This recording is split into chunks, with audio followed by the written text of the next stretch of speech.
Question directe donc avec Philippe Chalmin, professeur d'histoire économique à l'Université Paris-Dauphine. Bonsoir Philippe Chalmin, merci d'être avec nous. Vous êtes avec nous par téléphone malheureusement, mais au moins vous êtes là. Merci d'être là. Bonjour, bonsoir plutôt. Le G7 Finance et Énergie, donc Philippe Chalmin, parce qu'il faut bien donc dire que vous aviez à la fois les ministres de l'économie et des finances et les ministres de l'énergie ensemble du G7, et puis aussi les gouverneurs des banques centrales qui se sont donc réunis d'urgence parce que l'heure est grave, n'est-ce pas? Vous allez nous le dire. Le communiqué en tout cas insiste sur la nécessité de prendre toutes les mesures nécessaires pour assurer la stabilité du marché de l'énergie. Ont-ils été rassurants? Écoutez, j'avoue que je trouve que c'est un doux euphémisme que d'imaginer parler de quelque stabilité des marchés de l'énergie que ce soit, alors que le mois de mars se termine et aura été marqué par une hausse de 50% du prix du pétrole. Et si je renvoie un peu au début de l'année, on peut presque dire que les prix du pétrole ont été multipliés par 2. Ils l'ont été en tout cas pour un certain nombre de produits raffinés comme le kérosène, le diesel, etc. Les prix du gaz sont pas mal non plus mesurés en Europe, beaucoup plus tendus en Asie. Et faut-il rappeler que c'est un pays du G7 qui est quand même le responsable de la situation que nous vivons aujourd'hui. Est-ce qu'il va continuer à grimper ce prix du pétrole, Philippe Chalmin, puisque donc il a grimpé de 50% en un mois, vous le disiez? Écoutez, aujourd'hui, là, à l'heure où je vous parle, on est aux alentours de 112 dollars le baril pour le Brent, et il semble bien que on se soit presque, enfin que le niveau de 110 dollars est presque devenu une sorte de plancher. Quant au plafond, je n'ose l'imaginer.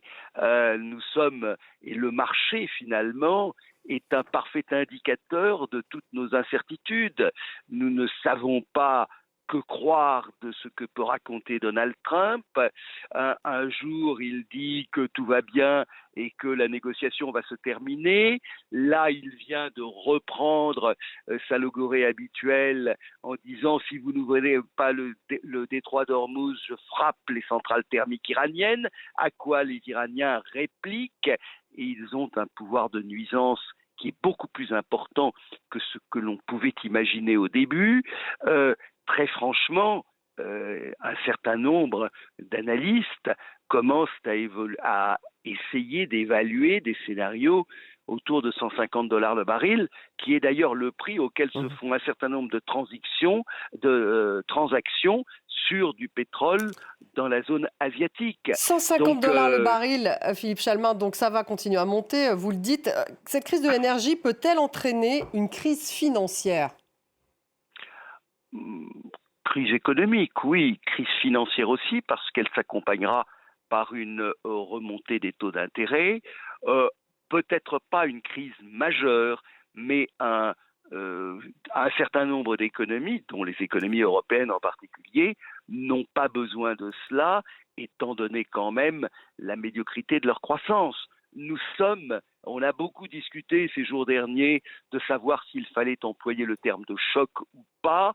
Roland Lescure, que nous venons d'entendre, avait parlé de choc et puis immédiatement après il a dit oui, oui, non, ma langue avait fourché. Non, en réalité, nous sommes bien en présence d'un choc énergétique.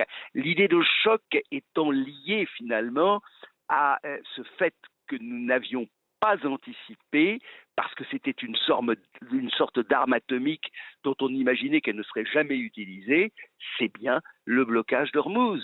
Et le blocage d'Ormuz, on le sent pour le pétrole, pour le gaz, pour les engrais, et à la limite pour nombre de flux, à la fois maritimes et même aériens. Un tout petit mot, Philippe Chalmin, parce qu'il nous reste une minute. Quelles mesures devraient être prises au niveau international? On sait qu'il y a eu une libération de stocks de brut par l'Agence internationale de l'énergie. Est-ce qu'elle a d'autres leviers?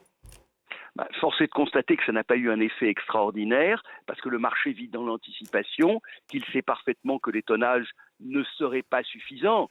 Non, pour l'instant, nous sommes véritablement les jouets d'une situation géopolitique dont il me semble que nul ne maîtrise aujourd'hui les tenants et surtout les aboutissants. Des mesures au niveau national, alors il faut mettre en place. Des mesures au niveau national, il y en a qui peuvent s'en offrir le luxe. Dans un pays comme la France, ça n'est pas totalement le cas. Donc, il se pose véritablement des problèmes qui sont liés et nous redécouvrons au fond notre dépendance à l'énergie. À la limite, le seul bon point de cette situation, c'est que ça va peut-être nous inciter à aller encore plus loin et surtout plus vite en matière de transition énergétique. Merci Philippe Chalmin, professeur émérite à l'Université Paris-Dauphine.